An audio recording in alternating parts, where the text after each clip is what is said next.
Yo soy superviviente de cáncer. En el año 2010 me diagnosticaron un cáncer de ovario con múltiples metástasis. ¿Cómo te lo tomaste? ¿Cómo recuerdas ese día y cómo se lo debería tomar una persona? Te soy sincera, fatal. De hecho, al peque le grabé un vídeo de despedida diciéndole que había sido lo más importante que había tenido en mi vida, que lo quería, que lo adoraba, pero que sentía que mamá le dejaba. En ese momento solo pensaba que me iba a morir, ¿no? Pero es verdad que ahora viene la parte buena, ¿no? Por favor. Que esto es un proceso, ¿no? Un proceso que además está descrito. Hay una fase de negación de esto no me está pasando a mí, otra de depresión de me voy a morir y no hay remedio, otra de se han equivocado, ¿no? Y luego llega un momento que es la aceptación y me centré en qué podía hacer yo para sanar. ¿Qué podríamos meter aquí que fuera anticáncer? Súper importante el ejercicio físico, tanto durante la enfermedad como por prevención. La vitamina D es fundamental en la prevención y el tratamiento de enfermedades. A día de hoy se estima que el 80% de la población española tiene déficit de vitamina D. Yo estoy convencida, y bueno, la ciencia lo dice cada vez más, ¿no?, que el estrés crónico mantenido en el tiempo ese puede estar en el origen de muchas enfermedades. Una de las cosas que estamos viendo que más estrés nos produce y que interfiere en la producción de melatonina. La melatonina es una hormona que hace que nos durmamos, pero no solamente hace que te duermas, sino que ella es la que repara las lesiones que puede haber en tu ADN durante la noche. Si no dormimos, si no producimos melatonina, pues no se reparan y hay más riesgo de cáncer y otras enfermedades. Espera un momento que es que me estoy mareando. Entonces, ¿qué alimentos incorporaría, no? Esos alimentos que poco a poco. La cúrcuma que se ha comentado. La cúrcuma junto a todas las especias, el jengibre, el tomillo, el perejil, el comino, el cilantro, la canela. Las especies aromáticas tienen un poder antiinflamatorio brutal. Anda. Y era algo muy mediterráneo. Está bueno. Y está bueno, Total. es fácil. Quitas la sal y pones más especias, más aromáticas, le das sabor, le das color. Y eso hace que los niveles de inflamación en nuestro cuerpo disminuyan. La inflamación crónica nos conduce a enfermedades.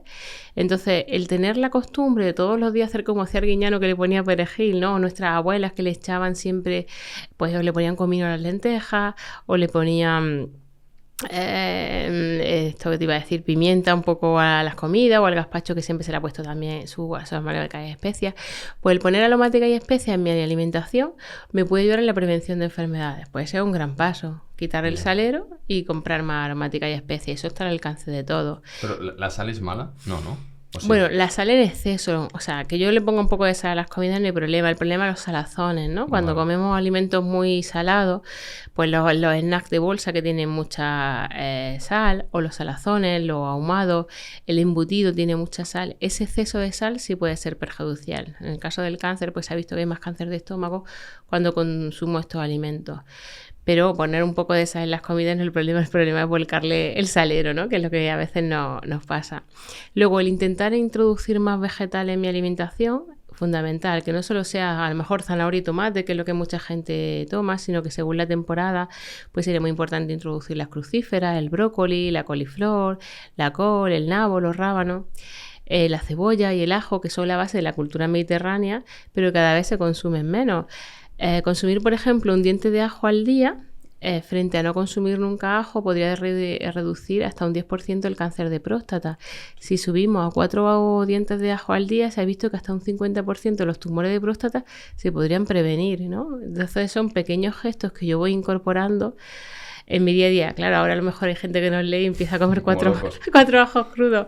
Imagínate, ¿no? ¿Ajo crudo tal cual? No, quiero decir que vale. Que con cabeza, ¿no? Pues, ¿qué podría hacer yo? Pues a lo mejor un consejo que yo le doy a mucha gente, que tu aceite para la tostada, por ejemplo, le dejas ajo dentro y ese ajo macerado y lo estás tomando todos los días con la tostada. O te puedes comprar ajo negro, que es ajo fermentado, que es fácil de tomar, ¿no? No vayamos ahora a pensar que voy a tomar 4 ajos crudos con lo difícil que eso podría ser. No pasa nada por tomarte el ajo como si fuera una pastilla, ¿no?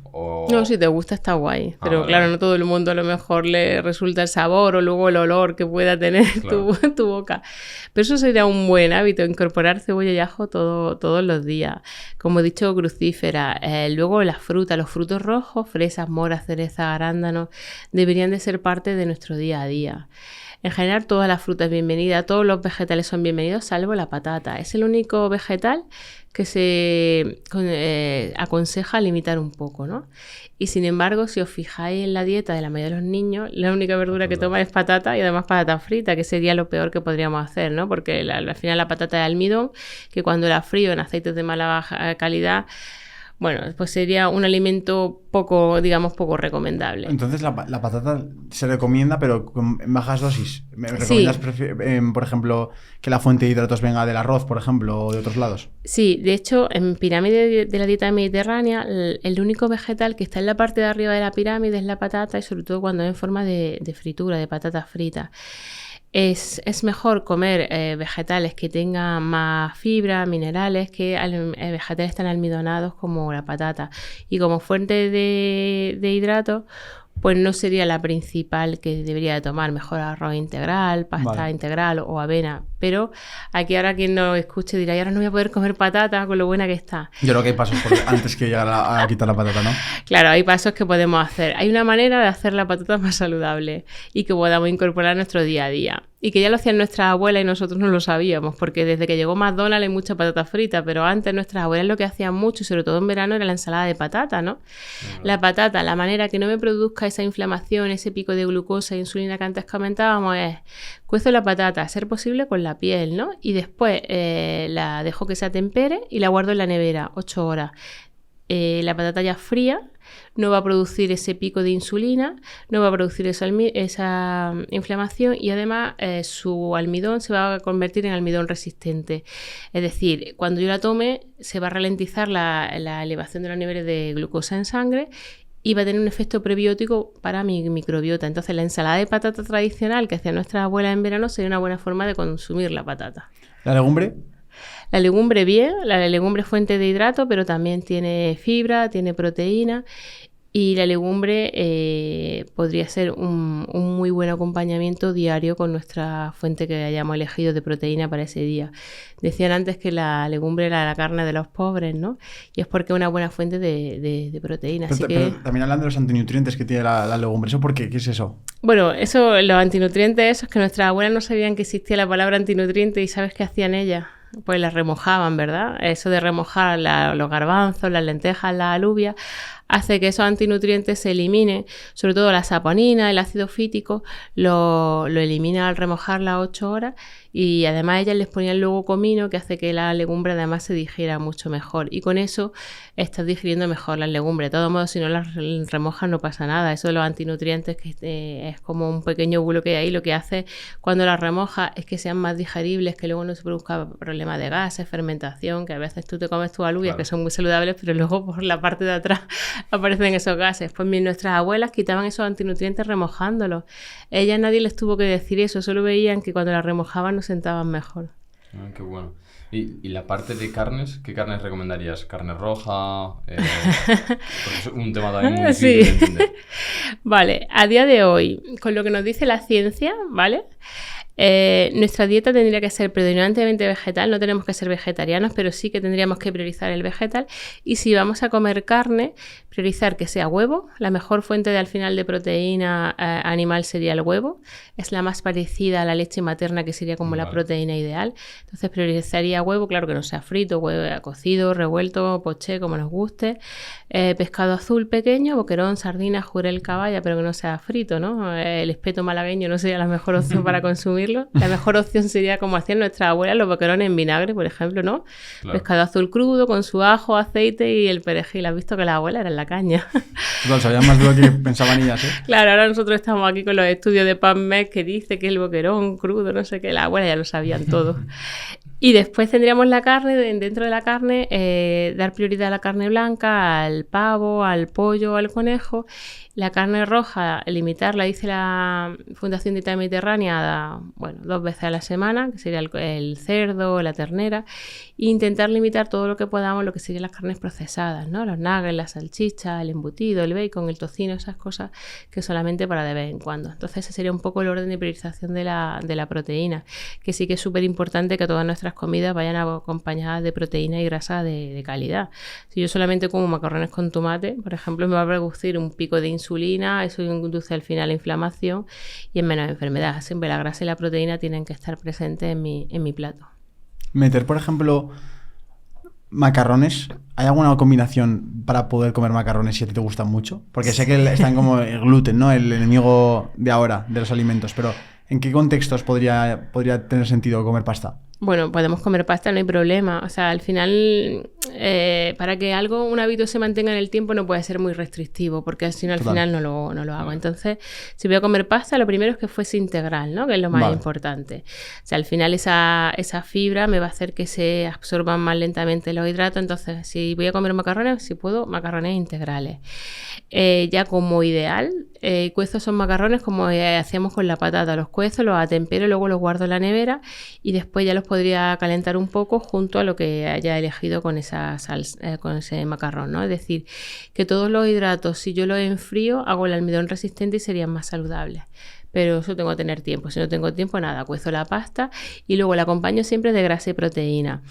Y fibra, entonces le acompañaría con una salsa de tomate, a ser posible casera, porque la mayoría de las industriales tienen mucho azúcar y tienen aditivos. Entonces una salsa de tomate donde no solo le voy a poner tomate, pues ahí puedo meter la cebolla, puedo meter el ajo, puedo meter pimiento, zanahoria, todas las verduras que quiera, y además los niños va guay porque luego las trituran y no saben lo que les metió en la salsa de tomate. Entonces ahí tendríamos el vegetal y la salsa de tomate y luego la grasa. El aceite de oliva virgen extra en este caso para el tomate sería la mejor grasa que le puedo meter.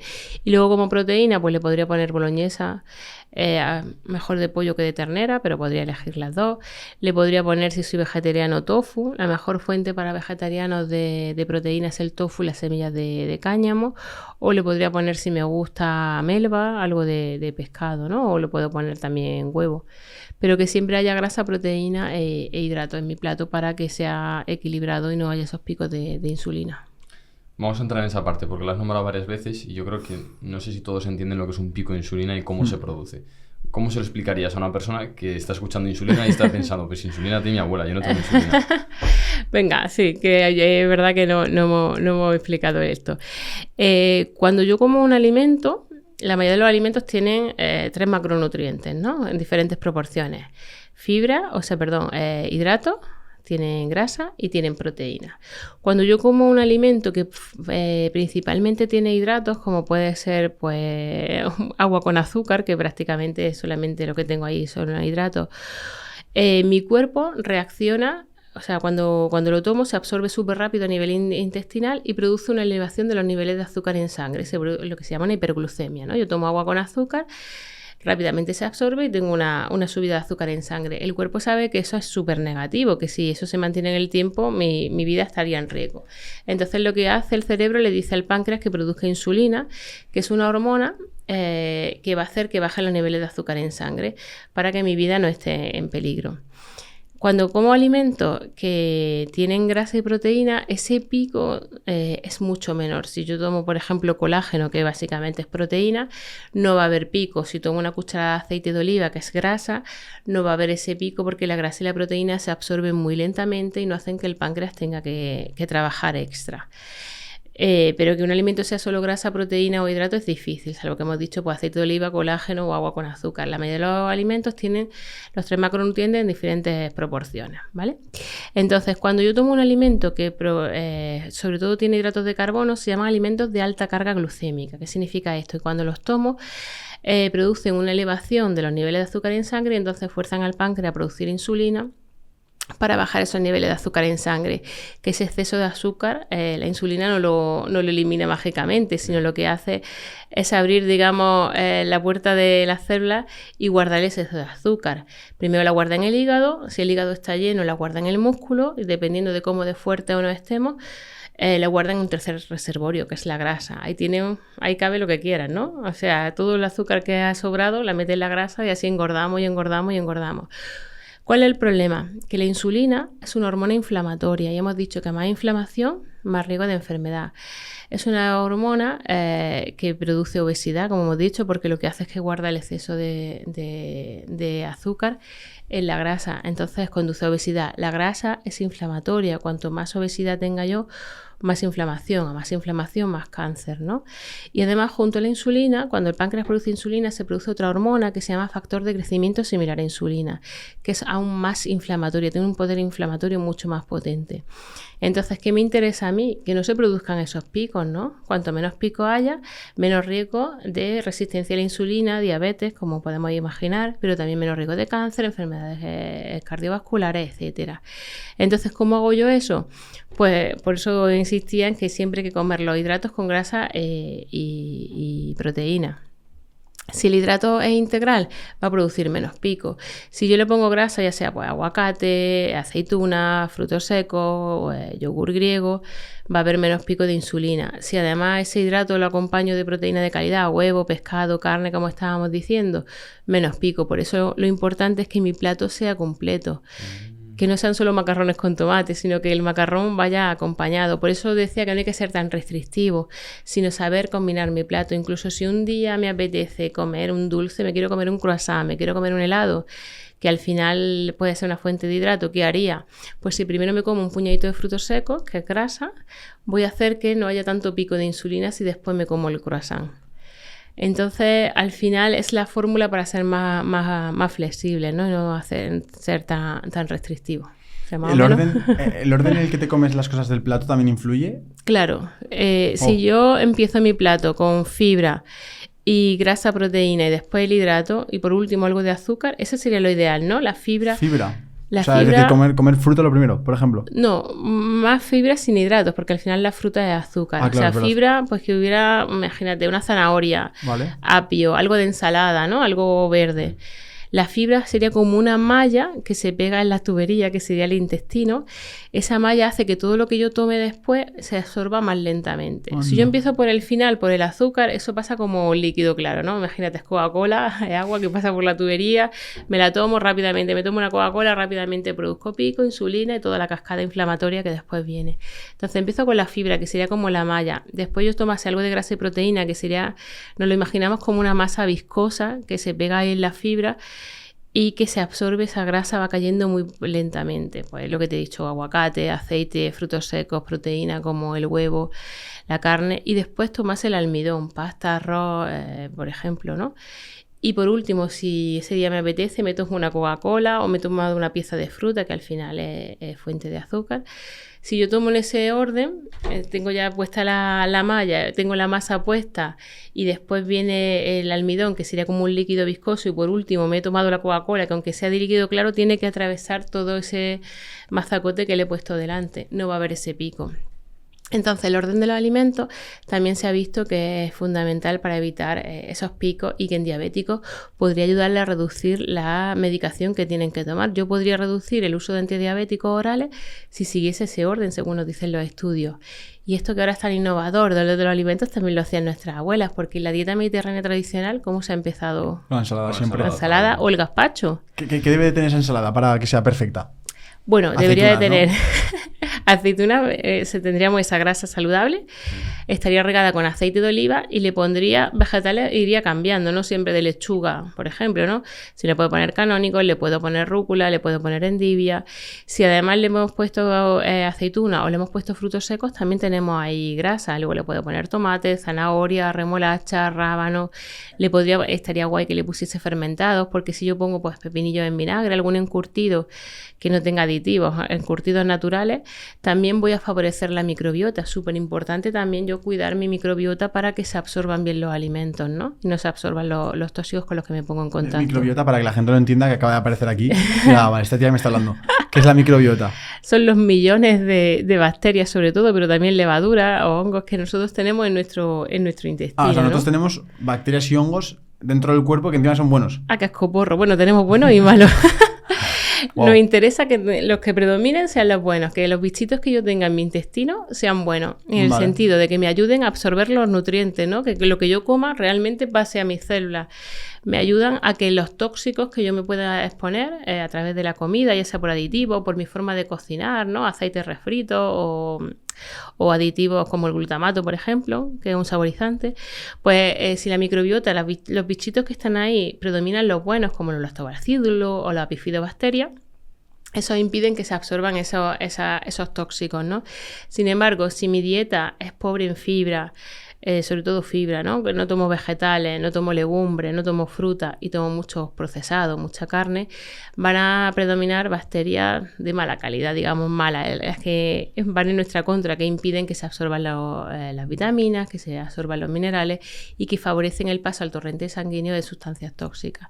Entonces me interesa tener una microbiota fuerte, que es saludable, sobre todo comiendo fibra, como he dicho, vegetales, frutas, pero también tomando alimentos fermentados como los encurtidos, el chucrú, la kombucha, el miso, el tempe o la aceituna aliñada de toda la vida. Lo que se hacía cuando se aliñaba la aceituna es una fuente de probióticos brutal, cuando se alineaban. ¿no? Sí, porque ya yo creo que poca gente aliña la aceituna en casa, ¿no? Ah, vale, pero las aceitunas que compro en bote de rellenas de anchoa, esas no. Bueno, esas es que ya están pasteurizadas, entonces van a tener algo de probiótico, pero mucho menos. El proceso natural de salmuera que hacían nuestras abuelas, ese era el bueno. Pero también tenemos probióticos fácil de conseguir, el yogur, pero natural, claro. El kéfir, ¿no? El kéfir o los quesos de leche cruda, también es otra opción.